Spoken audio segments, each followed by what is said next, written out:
need support staff to clear the room.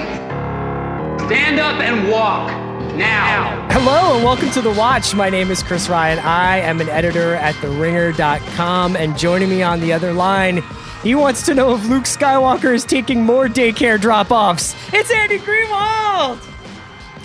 Listen, I just said this to you. I'll say it again. The only correct response to the season finale of The Mandalorian when he gives Baby Yoda away is, thank God. Thank God. He could finally put on some cozy clothes and maybe, do the crossword puzzle and relax. Andy, we are doing all Mandalorian everything today on this episode of The Watch, and we are joined by a very special guest who we have been teasing for multiple weeks. Her very busy schedule has prevented her from joining us, but today, come on, you wanted her, you got her. It's Mallory Rubin. It's all coming up on The Watch starting in just a sec. This episode is brought to you by Anytime Fitness. We may talk a whole lot about sports, but when it comes to keeping fit ourselves, there's definitely room for improvement. I hit this point early July. I was just like, I am not in good enough shape. I started trying to walk at least 15,000 steps a day, or hiking, or just anything to keep my legs moving. Now it's the end of 2023. I feel great. I had a physical 3 weeks ago, and the guy was like, you're doing great. You're doing better than you were 3 years ago. I felt great. Whatever your goals are, progress is possible thanks to Anytime Fitness. Get a personalized plan and support from an expert coach anytime, anywhere. Visit anytimefitness.com to try Anytime Fitness for free. Start to train for your life. Terms, conditions, and restrictions apply. See website for details. This episode is brought to you by State Farm. From your morning podcast to your afternoon playlist, State Farm knows you personalize your entire day. And that's why State Farm helps you personalize your insurance with the State Farm Personal Price Plan. It offers coverage options that help protect what you care about most at an affordable price just for you. Like a good neighbor, State Farm is there. Prices vary by state. Options selected by customer. Availability and eligibility may vary.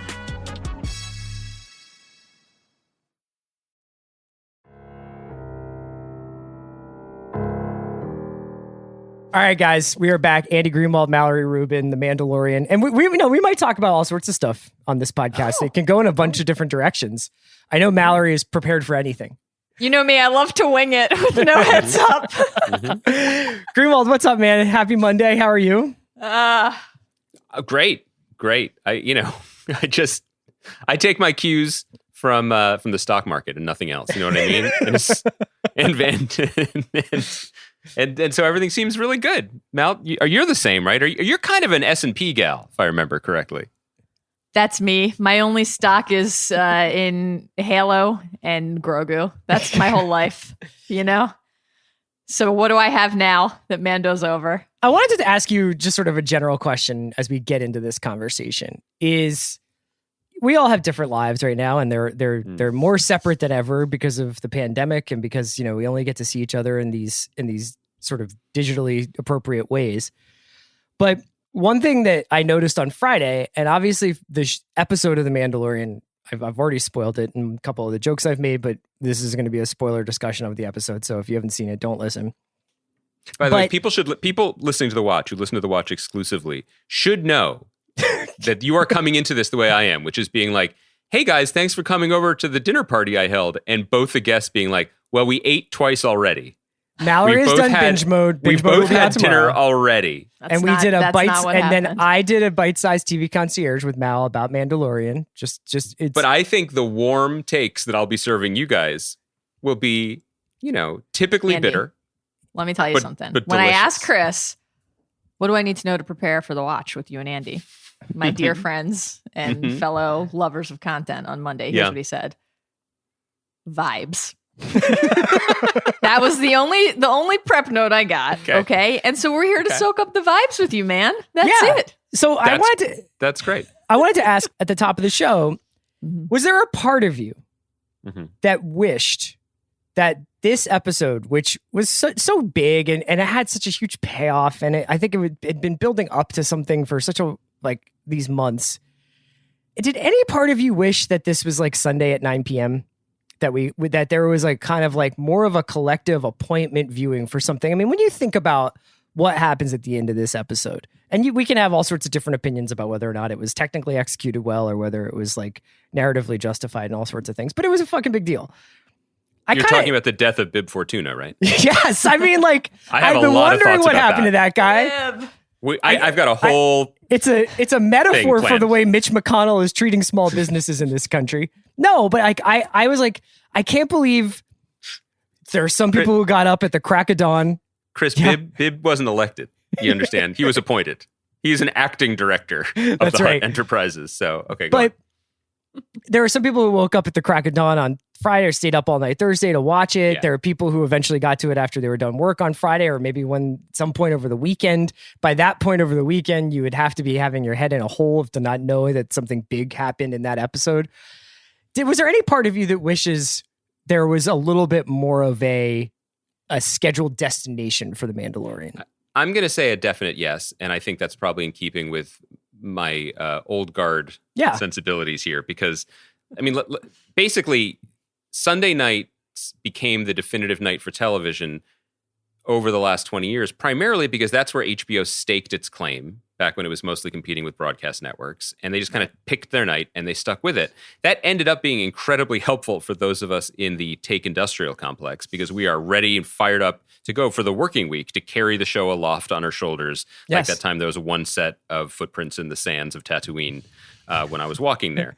Or someone else was, more likely Mallory was carrying me at the time. The goal now of television and streaming, whatever we want to call it, is to basically take the place of the film business and to dominate your entertainment life. Weekend makes more sense for that. Everyone's looking forward to it. The excitement builds over the weekend, then you're ready to go and you've got the weekend to talk about it. That's not great for us podcasters who may want to take some days off. So coming at it from that perspective, as someone who also generally watches Mandalorian on Sunday nights anyway, it's a little bit of a bummer. I mean, you could feel the excitement, and I saw someone tweeting that Star Wars fans are a little more hasty with the spoils, smashing the spoils, than, say, like people who watched... Because remember, like Avengers Endgame came out, and people kept it pretty quiet. Well, and then the Russos were like, do people the dignity, do them the favor not to come out and tell them what happened if you see it on Thursday night at 10 o'clock. Like, there might be someone who doesn't get a chance. Mal, what do you think? Well, I think I'll just observe the obvious distinction between the Avengers comp and this, which is you can watch this at your own home, right? So in that sense, I think the flexibility of just knowing that if you want to stay up late Thursday night or when you wake up Friday morning, it's there for you. And then you can kind of choose when is the right time in your Friday or your weekend to spend a few precious moments with dear sweet Grogu. I like that part of it. I will say that Friday was a very busy, and I was really terrified every time I had to go on Twitter for work that I was going to catch spoilers. It was a real anxiety-inducing experience because I did not want this to be ruined for me in any way. And, you know, I tweet a lot about Star Wars. I follow a lot of Star Wars accounts. I think my Twitter algorithm is pretty firmly programmed around Lamar Jackson and nerd culture. So I like all of my trending topics for Mandalorian topics. Oh no. This is a disaster. There's no way I'm going to go into this pure. And so sure, I guess I'm saying both things are true at once. I don't really fall firmly in either camp. I enjoy the ability to have this to look forward to at the end of the week and to know that then I can spend my weekend revisiting it, thinking about it.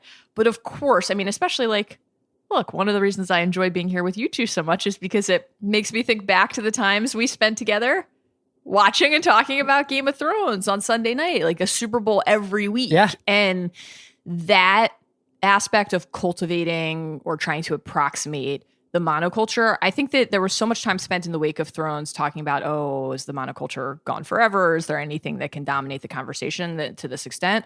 A lot of people watch The Mandalorian, and a lot of people really like The Mandalorian, and a lot of people spend a lot of time talking about The Mandalorian, but it's spread out over more days, more hours, more parts of the week. It doesn't happen quite in that same moment where it's eventized in an instant. Mm-hmm. But it still works for it, and I guess that speaks to the achievement as much as anything else. So let's do some general takeaways and some general feelings about the last episode. Greenwald, we can start with you. Because you watched it most recently. What did you feel at the end of it? Well, I should say this is also it's always good to have Mallory here, but it's particularly good because I think that our we have different levels of midichlorians in our blood when we react to this stuff. And so I think that we both felt, this is probably an understatement, very positively about the episode. It was a blast. Mm-hmm. Amazing. I should say this was like, do you know the part in the movie Contagion that no one's thought about at all this year? For when I think it's Jennifer Ely plays the part where she like invents the vaccine and shoots herself up with it and then goes into a room full of the contagion disease to see if it works. I heard Dad's in there. Yeah. So this was my version of that because I have kind of realized about myself, and listeners know this over the past few years, as there's been a lot of Star Wars content after many years without, that I think that my antibodies are built up pretty high. So this was the ultimate test. And seeing Luke Skywalker didn't really make me feel much of anything. I'll be really honest with you. It didn't. Wow. But it didn't make me dislike the episode. I still really, really enjoyed it because what I've realized at this point is I'm tired, guys. I'm tired of Skywalkers. I'm tired of all of that business. And one of the things that makes me continue to say that this show is a triumph is because it can have that and I can get it. I appreciate it. I thought it was done well. The part where he's just wailing ass on robot troopers, beautiful and cool, and exactly the opposite of what the beginning of The Phantom Menace was when we were like, we're finally going to see Space Knights in action and they're tax collectors fighting like, tiny fucking toys. So it was a great antidote for all of that. But the thing that I realized that I like and respond to is, sorry, Chris, you were right to say it, vibes. Yeah. So the vibes of an Imperial cruiser and the sound of the blasters and the docking bay and all the little details that this show gets right takes me back to a place when I responded to those things. And I said it from the beginning when we did this, when we started talking about The Mandalorian, like the sound design, they're following the footsteps of the great Ben Burtt, and like that gets me. That makes me feel like a kid again, more so than the specifics of we're answering questions you've been holding on to since you were 5. And because of that, it's doing something at such a high degree of difficulty that it makes me like it more, but it makes me respect it even more. Going to put a placeholder here because we are not ending this podcast anytime soon. But we're also not ending this podcast without talking about the music of this show and how after the beeps and boops, that's probably the greatest thing about it. And maybe even more important to the show than Baby Yoda. And it was never more evident than in the finale. Now that I've said my hearsay, Mallory, please take him to church. I have so many follow-up questions. I'm really interested in that answer. I'm curious with the Luke stance, how much of that is what you just hinted at, that you basically have Skywalker fatigue and don't want Star Wars to constantly go back in that direction. I think, I personally wanted, as I mentioned, when I had the pleasure of joining you gentlemen a few weeks ago and to discuss the Ahsoka episode, one of the things that I was so excited about, not only having Ahsoka in live action, which was amazing and I remain delighted by, but the Thrawn mention, obviously the seeming setup for a spinoff that has since been confirmed, and what that indicated about the continuation of what I'll call the Rebels plot, bringing Ezra Bridger back into the story, etc. So I was in the camp of hoping that Ezra would be the Jedi who Grogu reached when he called out through the Force on the Seeing Stone. I did not think it would be Luke. I was not hoping it would be Luke. I have concerns in general after the sequel trilogy about the Skywalker connective tissue and the constant need to return to that, especially in the context of a story that is so vibrant and innovative and fresh, often specifically because of the new things that it does. I say that all to say, however, when that X-Wing pulled up, I was just floored and awed and absolutely delighted. And seeing Luke was a complete and total thrill for me, even though it wasn't necessarily the thing that I had been anticipating or personally hoping for. And I think that ability to execute one of the single hardest things in Star Wars when there is so much evidence, especially in recent years, of how that can go wrong. And to absolutely knock it out of the fucking park, to call the shot and then actually hit the home run is just an astounding achievement to me. And I think that's where I am with the show overall. I believe that Favreau and Filoni can basically execute anything that they decide to do, and not only execute it, but do it at the highest possible level and in a way that feels completely authentic to the essence of what Star Wars is, what it can be at its best, and what Star Wars fans want in a Star Wars story. I thought the finale was absolutely beautiful and perfect. And then you pair Luke with the Din Grogu farewell, which I thought was one of the most beautiful and touching things I'd ever seen.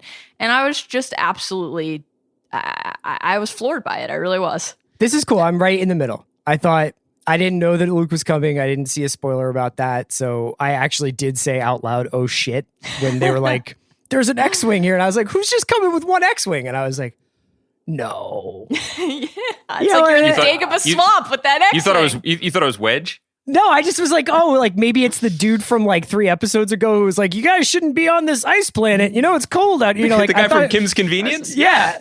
That guy eat. But to me, actually, like I'm right where Andy with what you said about the details. Like the thing about this show that blows my mind and that makes me feel like a kid again is when they take the time to show a TIE fighter getting maneuvered in the launch bay. Yes. And being like kind Love of that. swung out with its Yep. cradle. That to me is like what I used to think about when I was 6. You know, it was like what it's like to like work on these ships, or what it's like to be the guy who like hits the button on the Death Star. Very low life You expectancy. must have loved the scene with the angry Death Star pilot. I loved who it. Just That wanted to tell us how how wronged he had been. So I think that this show actually has a lot of the same plot mechanics as the sequels. I realized a lot of it is we have to go to this planet to do a side quest to fulfill a greater mission. But when you think about the difference between the way the sequels were told, partially because of like the money that was put into them, the amount, like the fact that they were like, we have to make a big blockbuster, but just like how rushed it felt, how loud it felt, how busy every frame was, how every scene was somebody running already and shouting, no, we gotta go. Like that was essentially the language of the sequels. When you think about all this space and quiet and economy of The Mandalorian, I just think that this is just way more of my wavelength. Well, but let me jump in there and say this is not in any way a concern troll. But, you know, the reason why the original Star Wars trilogy works so well, there are many, but one of the purest, simplest reasons is just as a storytelling exercise. It started from the lowest possible point with Luke as a nobody in a backwater and built him up as he became more powerful and as he learned more and more about the larger world and larger galaxy. The prequels failed for a number of reasons, but I think their challenge was starting from the very, very top because we knew where the story was going and trying to cram it back down to the bottom and build it up again, almost like an accordion. The sequel trilogy was, and I'll say it again here for the permanent record, Last Jedi, really good movie. But overall, sequel trilogy, kind of garbage because it was doing something impossible. It was doomed from the start because it was trying to have it always at once. It was trying to start over from the bottom, but also remind us of the top with the old characters and try to kind of hang out in the mushy middle where the Republic is there, but the Empire is back. And so there's no narrative. You're nowhere. You're trying to do 100 things at once. The non-concern troll, because I agree with both you guys, one of the things that is so impressive and calming about this series, and maybe we'll see, maybe Lucasfilm on TV in general, is that the people in charge seem to be proceeding in a very reasonable, thoughtful, step-by-step fashion. But The Mandalorian worked from the beginning because that's the thing it stole from the original trilogy, right? Here's a guy at the bottom of the world, basically, in a backwater who doesn't know about Jedis, doesn't care about the Empire. He still doesn't. He was like, who's this guy? That was amazing. I was like, you a this Jedi? dude blew up 2 Death Stars. You haven't gotten like an email about this? Exactly. Yeah, he's kept a pretty low profile. And so the thing that we're left with here, though, is this getting too close to that kind of galaxy brain, literally in this case, where godlike Jedis are determining the future of the universe. Deus Ex Skywalker, when the right? show works best, when it's just a guy in a grungy ship eating chowder. Yeah, well, I mean, I think there's a little bit of that armor, for lack of a better term, built into the plot anyway. This is already a guy who can get punched in the face 100 times by that droid and just be like, some Darth TMJ, Trooper. some residual headaches. I wanted to take what you're saying, Andy, and ask you both this question because Mal, I texted you, I think after we separately watched, and I was like, oh man, like, so is that it for Grogu? Is that it for Baby Yoda? They maxed him out, and now they're going to send him away for a couple of seasons, or maybe he'll pop up here and there. Are you talking about him like he's John Wall? Like they maxed him out? That's right. And then they just traded him away? He's like Kyle Kuzma. He is now eminently tradable because he's signed the extension. But Mal, you texted back, if you don't mind me saying, I wonder if now they'll make the show they always intended to make. Right. Which was very interesting to me because I think on some level, I know nothing is left to chance when it comes to a Disney Plus show about Star Wars. But on the other hand, I don't think that they really had any idea that this was going to turn into the pop cultural phenomenon that it became, and that Baby Yoda specifically would become this iconic figure. If even Werner Herzog is like, you got to use the puppet way into shooting season 1. And that maybe season 2 was a little bit more about like, dude, this thing is fucking adorable.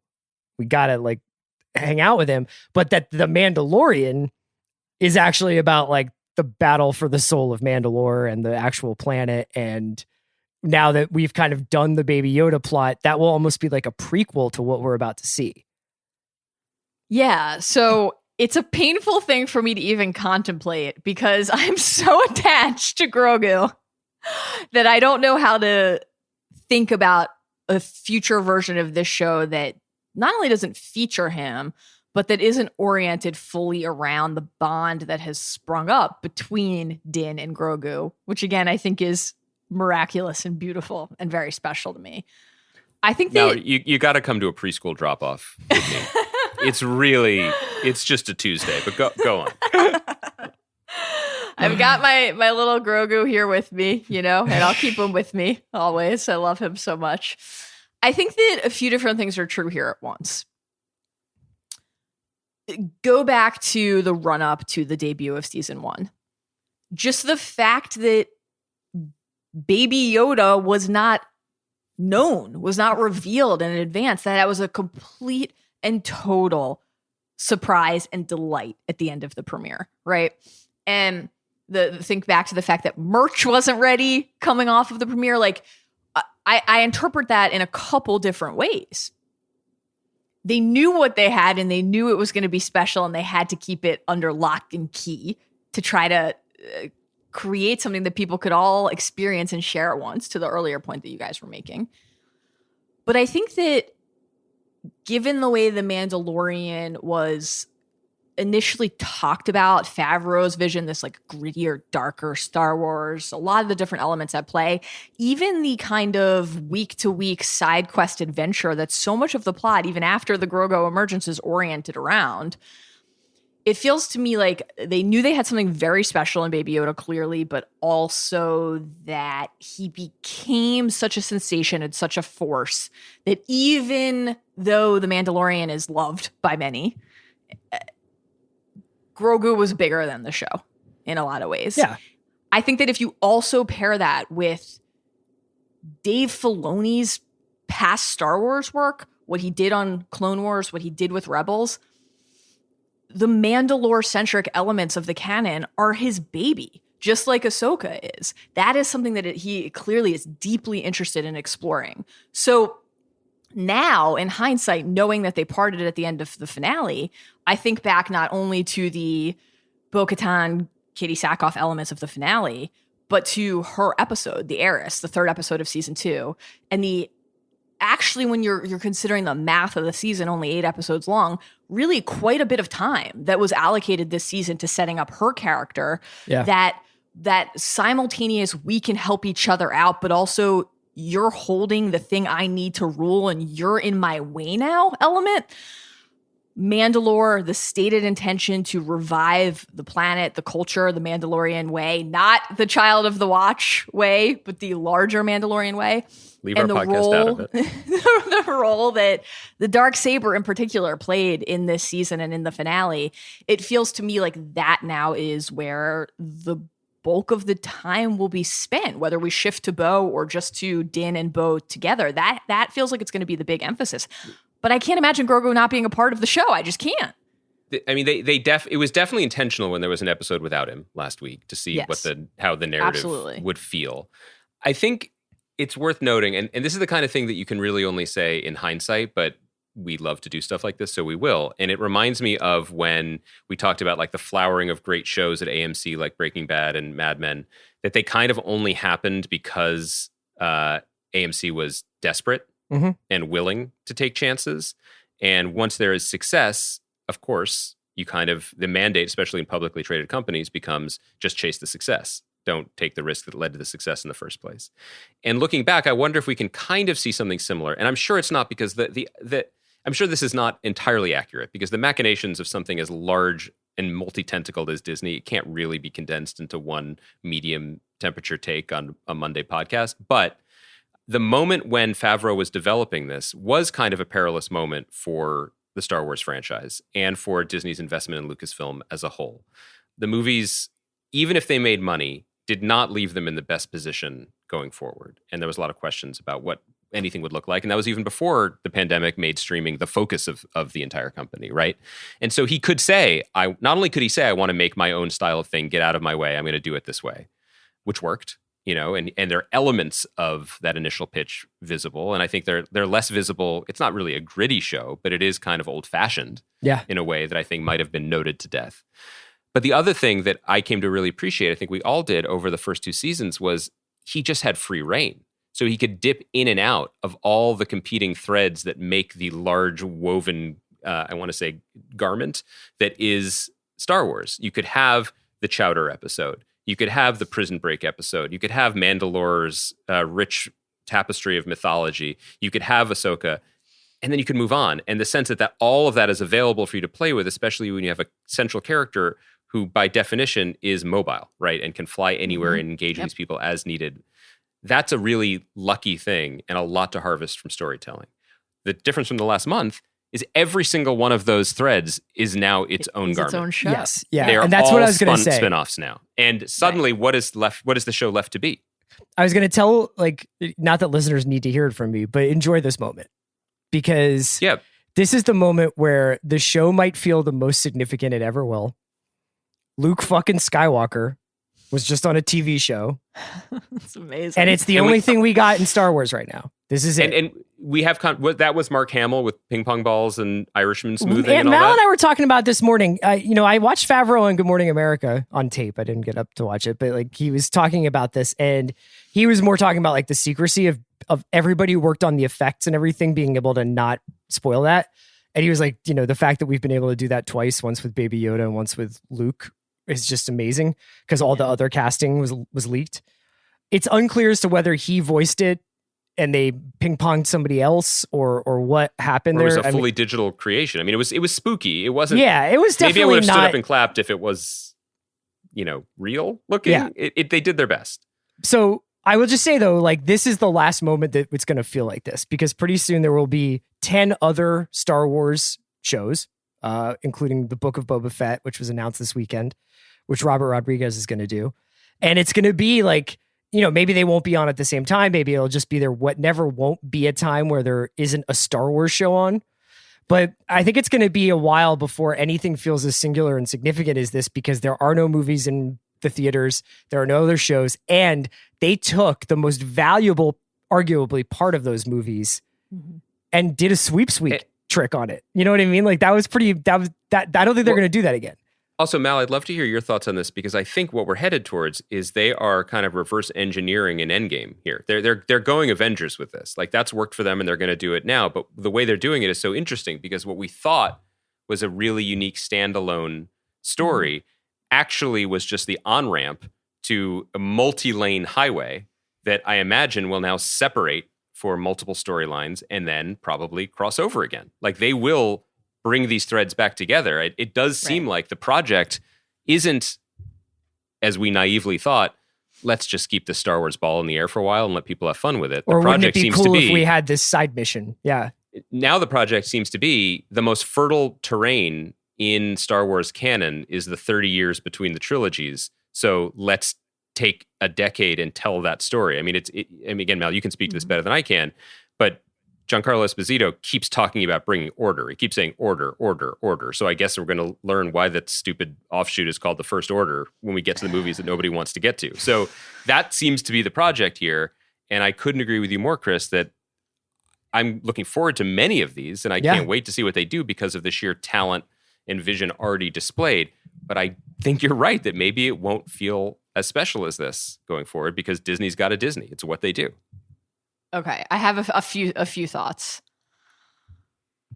In terms of the timeline, Mandalorian takes place in 9 ABY, right? 9 years after the Battle of Yavin. So we're a half decade after Endor, after the end of the original trilogy. The Luke that we see in this episode is 5 years older than Jedi. 5 years older than he was in Jedi. Okay. The Yub Nub song still ringing in his ears. Yeah. Yeah. Exactly. Force Awakens takes place in 34 ABY, and the destruction of Luke's Jedi Temple, a very concerning thing now to think about, I think we can agree, is like 28 ABY, all of which is just to say we still have a couple decades of runway to play with here in the canon.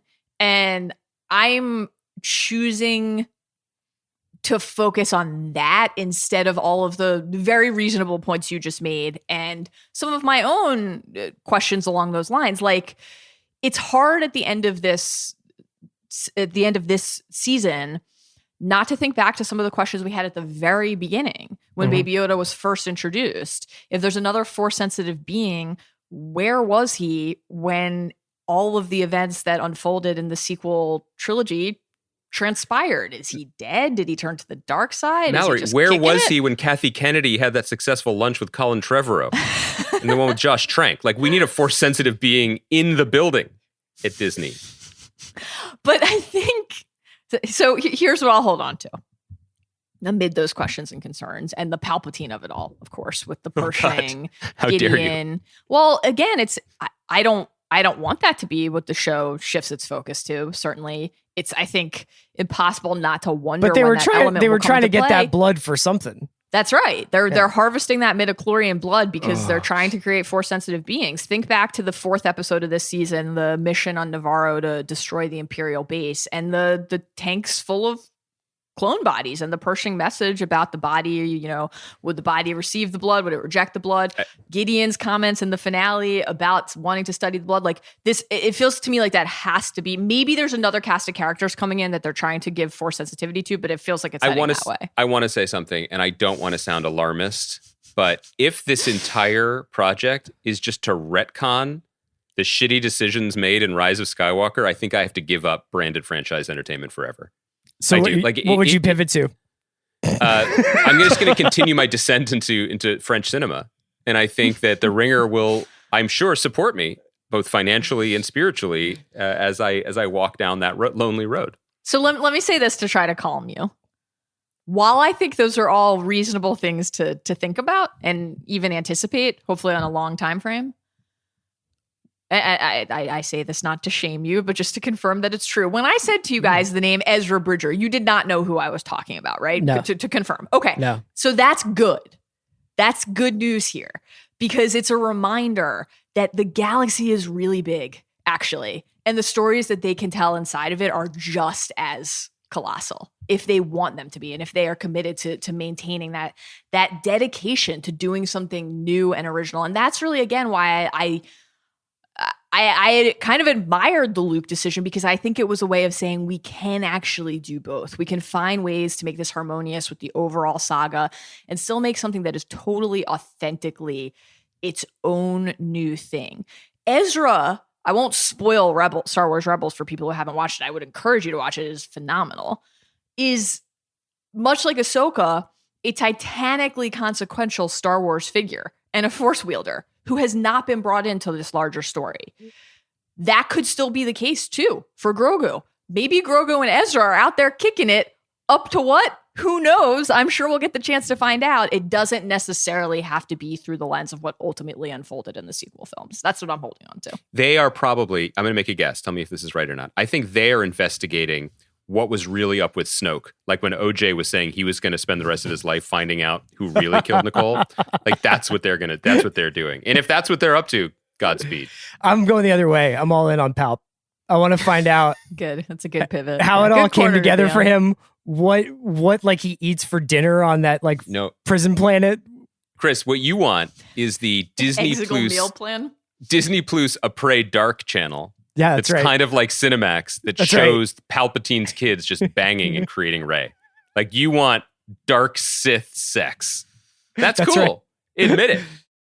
This episode is brought to you by Mint Mobile. New Year's resolutions are fun the first couple of weeks. Then you kind of maybe conveniently forget about them halfway through January. No shame. It happens to us all. But this year I have a foolproof plan, at least when it comes to saving money. Just switch to Mint Mobile and you're done. Goal accomplished, because for a limited time, their wireless plans are $15 a month when you buy a 3-month plan. The great thing about Mint Mobile is there's no jaw-dropping monthly bills or unexpected overages, and all plans come with unlimited talk and text. Get this new customer offer today at mintmobile.com/watch. Additional taxes, fees, and restrictions apply. See Mint Mobile for details. I want to ask a couple of questions just specifically about this episode because I have some. I have some questions that I was wondering about. And Mal or Andy can jump in here. Maybe I would love to hear from both of you on these. Dr. Pershing. You're basically throwing the alley-oop to Mal, and my job is to come and goaltend. No, because I think we have like a think tank and a populist here, right? Like, so I want to hear from both the academy and the streets. Okay. Dr. Pershing flipped a little too easily. Like he was just like, oh, am I captured? Let me definitely give you the layout for the entire ship and also his plan. He was very helpful. Cold storage for the Dark Troopers. So is he like a geneticist against his own will? I'm eager to learn more about him. I think it's important for us to remember that we are still, to Andy's point about the First Order, we're still waiting for a little more structure around this whole endeavor. And we're still in the moment of the Imperial remnant. These little isolated factions. Like with Gideon still, we have a lot to learn about what Moff Gideon is doing exactly, how much of what he's doing is for a master that he is serving, how much of it is for his own ends. Again, the Darksaber comes into play there. He's kind of a Tommy Tuberville of space, if you will. You know what I mean? He's a conduit for forces that are beyond our recognition at this moment, but they're definitely dark. Pershing fits into that too, because we have a lot to learn about. Is this somebody who is just driven by the scientific pursuit of the old Camino cloning lab endeavors, or is he truly loyal to the cause? Is he driven by ideology? I don't think we've seen anything from him that indicates that that's true. So maybe the second he gets out of the grip, he showed a lot of concern actually for Grogu in season 1. If you think back to the moments when Mando sprung him on Navarro, he was like, he's just a child, seemed, despite harvesting his blood to the extent that you can express concern about a little 50-year-old baby when you're harvesting his blood, he seemed concerned about his well-being. So I don't know. The other question I had was, why is Giancarlo Esposito's character alive? Why did they keep him alive for those last 3 scenes? First, he has a Beskar spear pointed at his throat, and he's just like, ooh, you're going to keep me alive. Interesting. Then they take him to the bridge. At the first chance he gets, he grabs a blaster to try and shoot the cutest thing in the entire galaxy. That was tough. They're like, don't you do that. Then he tries to take himself out, and they knock the blaster out of his hand. What is the plan for this guy? And is this really just an insurance policy against not actually having an antagonist in this show? In each scene, you see, if you rewatch them closely, you can pause it and see the moment where his eyes have already started to make plans for the flight he's booked on to Toronto to shoot the boys, or like to go back to Albuquerque. And he's like, oh no, I'm still here. Yeah. I look. I mean, I've said this before. I think it's a bummer that he's a villain on 3 major shows concurrently. It's just kind of not doing him or anybody any favors. The role of an antagonist on the show is very odd because and I think, Mallory, you can speak to this. There's not a ton of genuine peril on the show. Our friend Mando has impenetrable armor. Everybody on the good guy's side who gets shot with a blaster seems fine. Everybody who is near a blaster on the bad guy's side dies instantly. So having someone who carries some weight. A proud and Star also, Wars tradition, to be fair. Yeah. But yeah. True. But also, as Chris, as you said, like Moff exposition is They also still have quite like useful. U.S. Civil War tactics for the stormtroopers. Just run right into that. Yeah. They have Washington Generals tactics, you know? They just get dunked on repeatedly. So I guess I would say that I wouldn't be sorry to see him go, but I think the show probably does need the embodiment of some antagonism to function. Well, the coolest step forward for the show would be if the Mandalorian himself was the antagonist, or, if there was basically the conflict is between Bo-Katan and Mandalorian, and they sort of set that up where it's just like, you can't have this sword unless you beat him in a battle. This sword. How dare you refer to the Darksaber that way? Oh my God. I'm appalled. I think that the reason they kept him alive in the finale was to stir the shit and do exactly that, to insert himself in between Din and Bo and then try to widen that gap as quickly and dangerously as he could. To do a very quick canon digest here to the extent that this context is helpful for people. Bo-Katan, when she had the Darksaber before, which she has referenced on The Mandalorian, was given it by another person, received it directly from Sabine Wren, who gave it to her in Star Wars Rebels as clan after clan of Mandalorians pledged their allegiance, and she ignited it above her head and they all bent the knee and it was thrilling and awesome. But she took it from another person and was fine with it then. So why is that not okay now? Is it because she has since lost it? Is it because she lost it to Gideon, a non-Mandalorian, during the Purge, this event that, while we still have a lot to learn about it, we know as this decisive moment in the history of Mandalore? Perhaps, we got that line from Gideon in the episode, right? In the finale, the Darksaber itself doesn't have the power, though it is very dope, to be clear. The story around it does. So maybe she's just focused on exactly how she can cultivate the power of the story again in a way that works best for her. Clearly taking it from Din, who pulled his best Jon Snow, I don't want it, wasn't going to work for her, right? So I don't know if we're now heading toward kind of a quintessential classic fantasy tale where Din has no interest in ruling, no interest in that kind of life, and ultimately finds that, again, in the mold of John and Harry and many others, that's actually what makes him well suited for it. Or if he Prince genuinely Harry or just Harry Potter. or Harry Giles, former Sacramento Kings, Oh, now God. Portland Trailblazers, passing big man. Yeah, Harry Giles, that was who I meant. Anyway, you get the point. I want to talk a little bit more broadly to kind of circle back to where we were in the beginning of this conversation. And that is that, we've come off the back of a couple of weeks of announcements culminating with the end of season 2 of The Mandalorian, the announcement that there will be another show Book of Boba Fett, when that gets a blockbuster-esque post-credits tag. Boba shirt on. There you go. That was a guy that I always thought seemed pretty cool and also had a very definitive ending. Had a cool cameo and then has become like a supporting character on The Mandalorian and now will get his own show. Mm-hmm. I personally do not know what's at stake for that guy or what the unfinished biz is. It seems like he settled his gambling debts with FanDuel there on the Tatooine and just got to take that seat. But it was like a symbol of a more interesting thing. Over the course of the last 10 years or so, as what we would sort of define as nerd culture has become popular culture, has become mainstream culture.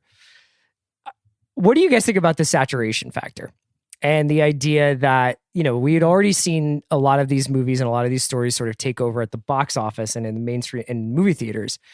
But I was looking at a list of 2021 shows, and Andy and I will get to that at some pod in the near future.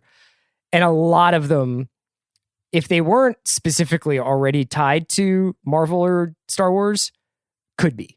You know what I mean? Like in name, everything but in name only. It's like a group of girls discover they have superpowers and a government agency tries to chase them down. Like it is a lot of variations on these kinds of stories. For people who love them, which the three of us are, is there a point where like you need a little bit super hyped? No, but I'm asking, is there a point where there needs to be more variety in life than these stories? Well, I mean, yeah, and hopefully there will be. I think what's interesting about this moment is the first two seasons of The Mandalorian were kind of laying a marker that they know how to do this.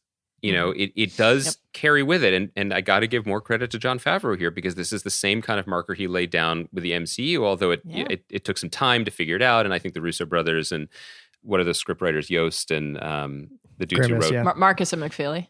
Marcus and McFeely, yeah. Sorry. I was thinking of another comic book writer, Christopher Yost. Anyway, they kind of figured it out, and then they obviously went to town on it. But there's something similar at play here, where am I personally interested in more Boba Fett stories? No, I'm good.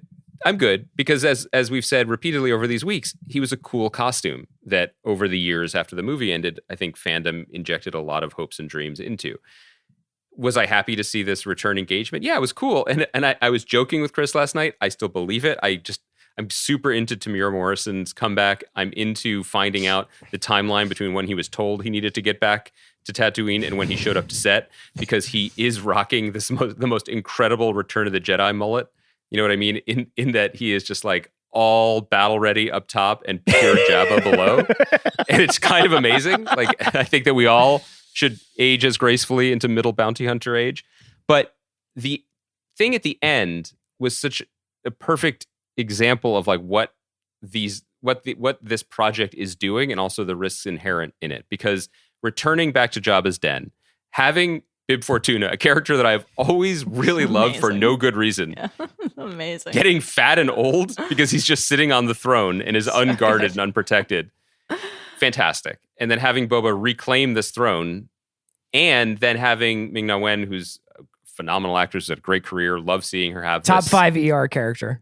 Without question. Thank you for saying that. Yeah. Also underrated in Mike Figgis's One Night Stand, I believe, where she was married to Wesley Snipes. But anyway, what she did in that scene was really interesting, because it was essentially fan service to all fans, right? She sort of is cool as F. She's like gunned these people down. She's freed the slave girl. She grabs the space wine and she takes a big, lusty pirate swig. And I'm like, Spatchka. Oh, is that who she is? Because that's not who she's been. You know, this is not consistent with characters we've seen thus far on The Mandalorian, but is this a nod towards what this new Boba Fett show that no one really asked for, but we're getting regardless, is going to be, with Robert Rodriguez helming it? Okay, cool. But we'll have to see. And they've earned our trust to see where it's going, but I don't think that was reflective of any show we've seen thus far. I have a lot of thoughts on everything you just said. The first of which is just that you are right to mention Christopher Yost, who wrote Thor: The Dark World and co-wrote Ragnarok. So just wanted to mention that. Yes, right. He did write those movies. Yeah. To the Boba point specifically, it's another good reason to go back to the pre-season 1 Mandalorian days and remember that there was a Boba project that had been announced before it was pulled back. And this was something actually that people were excited for. And I actually kind of think that's part of what makes it cool and fun that they did it in this way, because it does feel like more, I mean, look, I don't want to be a naive asshole here. They're generating a ton of IP and a ton of money, but within that, it feels like something that's sprung up through the process of making The Mandalorian, like, oh yeah, we can actually do this well. And then if you think about not only how, okay, seeing Boba Fett, learning how he had emerged from the Sarlacc pit and seeing him pursue his armor again, and then seeing him actually don it and the thrill of that, and then hearing, and how fulfilling that actually was, because it's something Star Wars fans have waited for a long time and wondered about. And then you pair that with the line that he uttered in the episode that centered around, we caught a glimpse of his face in the first episode of the season, The Marshal, but centered around his return. She was left for dead on the sands of Tatooine, as was I, but fate sometimes steps in to rescue the wretched. I'm kind of into that, actually, as the foundational idea for another spinoff. And I think that, that gets more broadly to the point that is at the heart of Chris's question. The thing that you just described, like, well, what are the stakes really? Right. What are we watching really? Is also the thing that you loved about the beginning of The Mandalorian. So, oh yeah. No, that's a great point. That's a great point. That can still be really fun. I don't think it's actually, I don't really need everything to end with the Death Star exploding. I'm just curious about like, it's just like any other addiction. You know, it's like at a certain point, like your tolerance for it becomes so high. So at this point right now, I'm like, give me Loki, give me Rangers of the New Republic, give me Cassian Andor, give me Obi-Wan, give me I just saw a tweet that said Kevin Feige says the She-Hulk show is going to be a half-hour legal comedy. Fine. Do it, man. You know, like whatever. But do you run the risk of a little bit of an overdose? And do you run the risk of like constantly having to make these calculations in your head where it's like, I like this because it is a samurai show or because it is a legal comedy or because it is a Western. And it's like, well, maybe does that then come at the expense of all these other things? You know what I mean? Well, two quick comments. One is, let me just for a moment be the prestige TV French cinema cliche that I am and say that the interesting thing for me about the Boba Fett series was contained in the moment when Bo-Katan's like, I've heard your voice 1,000 times before coming from other people. The idea of the dude being actually a dude, but there's thousands of him, that's kind of interesting. You know, that's what the Clone Wars is. You should watch it. It's great. Can you picture him staring into a mirror in Boba Fett's palace being like, I'm not a bad man, I'm 1,000 bad men? I mean, this is like HBO stuff. It's great. The second thing is, Chris, what you're talking to, this is going to be the macro story to follow over the next few years. It was going to be the case regardless because of Disney's big push into streaming, but it's hastened by the pandemic, both because of the quantity of shows, the way we relate to them, this huge subscriber numbers, and the fact that all the movies are now bottlenecked for the next year, which is when movies literally become TV, we have very different expectations for the delivery system and the frequency of the delivery system. There are financial reasons why Kevin Feige spaced the movies out as he did over, the decade that it took to tell that story, but also that was a good way to do it because there wasn't overkill. There was allowed to be sort of a engagement process, then a come down, then be the next hit, and he was a very effective stringer bell in the way that he parceled it out. With TV, we're getting all of it all the time. Mm-hmm. And one of the reasons why they're doing it, and one of the ways they hope to get away with it, is to say, like, well, we're not trying to get the person who's the end game completist. We're trying to get people who like legal comedies. Yes. And we're trying to get people who like teen shows. Or we're going to make all these different things. People who like cute baby Yodas. But the appetite for, dare I say it, binging as a mode is buried deep now, right? Yeah. That is implanted the same way that the Bill Gates surveillance technology is implanted in other things, but that's for a different podcast, right, guys? Right, Senator Joni Ernst. The point being, how do they manage that? When and this happens in comic books, so people who've read comic books know this. Like, I was super excited for the new Jonathan Hickman run of X-Men until suddenly there's a crossover that's part 2 of 22, and I'm like, sorry, I'm out. And I wonder if the similar thing could happen when you're like, I'm here for Ahsoka and I'm here for She-Hulk, and I'm good. And then Big Papa Bear Chapek's like, nope, you're here for all of it or you're here for none of it. Well, I think that the MCU is still the best model and template off which to build in that sense, because, one of the things that Feige has spoken about a lot over the years and really identified as core to this propulsive engine is that genre variance. Captain America, the First Avenger is a period piece in a war movie, but Captain America, the Winter Soldier is a political thriller. It's the parallax view, right, Chris? And Ant-Man is a heist movie, and on the list goes, right? And clearly, like, how is Loki, the Disney Plus series, being presented? It's a spy thriller, a crime thriller.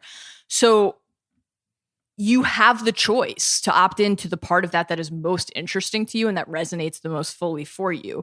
It will be most rewarding probably if you're consuming it all. That's when all of the connective tissue will really not only attach and align, but hum.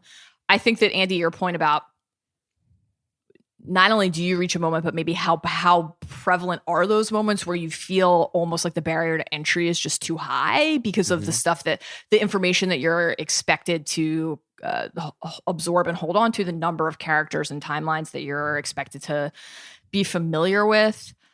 I personally, it'll shock you to hear, am very excited about all of this and am delighted, truly delighted by the prospect of not only more time with the characters and stories that I already am invested in and care about, but filling in a lot of these things exist in gaps. The gaps in the timeline, the areas that are, the Obi-Wan show actually is like kind of, I think, most emblematic of this. There are a few characters that people know better than Obi-Wan Kenobi, right? As established as anyone in Star Wars lore, from the original exposure to Star Wars and A New Hope to the prequels to his role in Clone Wars, Rebels, novelizations, comics, et cetera, et cetera, et cetera.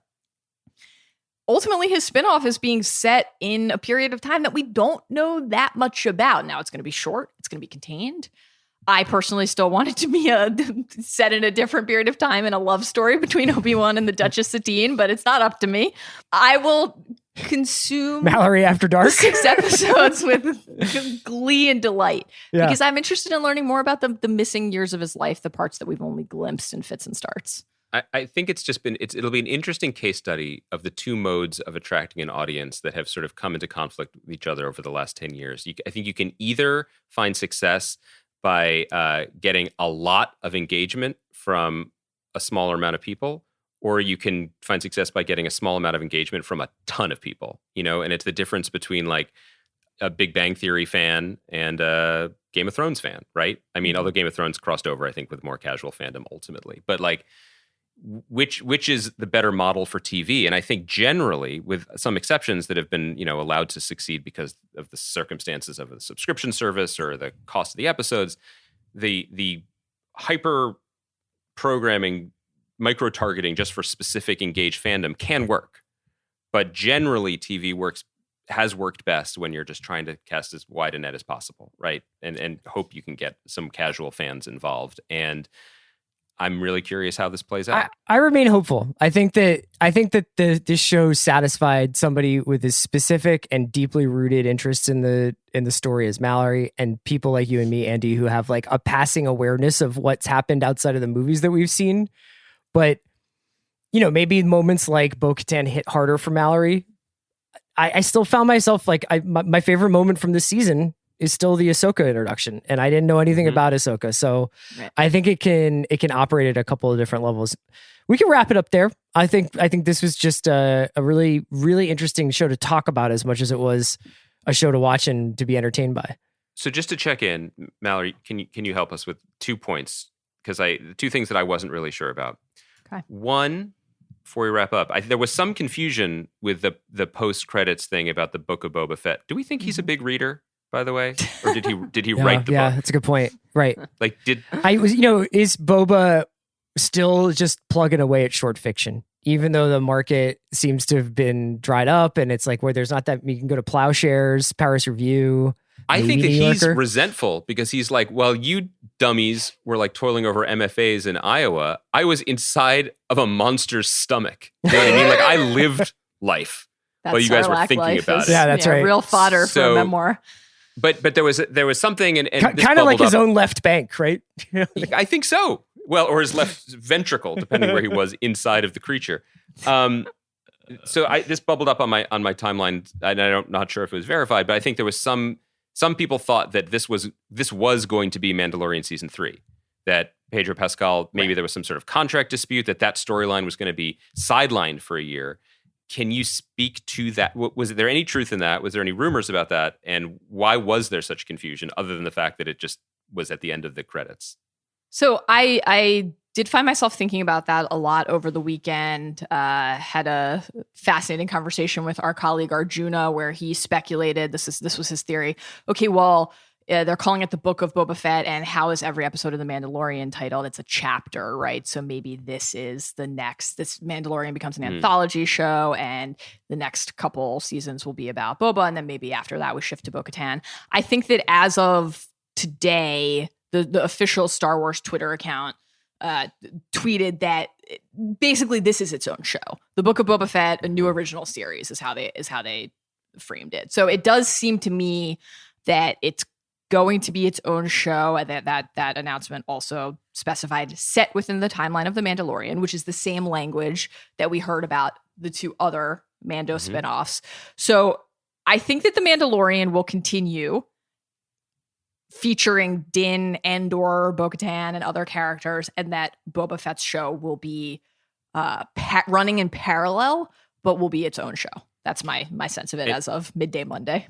And this won't be, thank you for that, and this won't be the last time we talk to you, of course, until then, but do you know what is the next Star Wars content being hooked up to our IVs? Is it Cassian Andor? Is it Obi-Wan? Has anything been confirmed, or is just that we know that a lot of so this is apparently coming? they have been shooting Book of Boba Fett for a while, right? I think that was in the deadline piece about that. Yes. So that's coming in December of 2021, right? And I wonder whether that was how Robert Rodriguez was available to come in at last minute to fill in on Mandalorian. Because that would make a little bit more sense than I was shooting Spy Kids 5 and then they just asked me to direct The Mandalorian and I was like, sure. Like if he was working on Boba and they were like, can you come over here and shoot something? These things have a much characters. longer lead time than they let us know about. Yeah. I believe that at least based on currently publicly available information, it seems that the Mandalorian season 3 and the Boba Fett show are going to release around the same time in December. Next winter. But do we have any sense if there's anything coming before that? Do we don't? I guess we don't have confirmation because of the pandemic. Cassian Andor was like supposed to start filming before. Now it just started filming in right. London. They recently started filming the Obi-Wan show.